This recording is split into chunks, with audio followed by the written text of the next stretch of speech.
In what could be described as the country's most ambitious mobilization effort in recent history, school districts across the country are issuing plans for how more than 50 million K-12 students will be returning to school, some just weeks away. Officials in Marietta, Georgia and Nashville, Tennessee have given families two options for when classes resume the first week in August, in-person or distance learning. The Denver Public School District announced a return to full in-person instruction August 17th, with health screenings provided for all students, teachers, and staff prior to arrival. We'll continue to monitor, and so we'll be ready for either scenario, in-person or staying in distance learning. California, currently experiencing a spike in cases, says its 10,000 schools will have a plan in place in time for late August and September reopenings.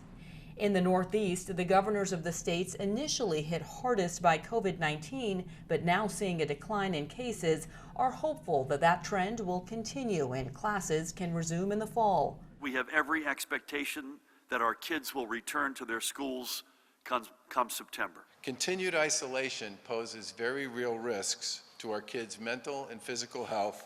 Even states experiencing the brunt of the virus now, like Texas and Florida, are still planning for an August return to the classroom. There's not going to be a substitute for that in-person instruction. Experts agree. We've seen massive public health consequences to these school closures. In terms of virtual dropouts, we cannot afford as a country to keep our schools locked down for another year. Joseph Allen is the lead author of a new report on risk reduction strategies for reopening schools.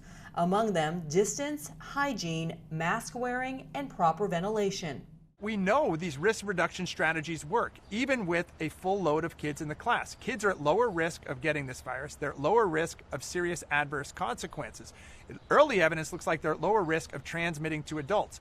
That may not be enough to convince many parents and teachers that returning to the classroom will be safe.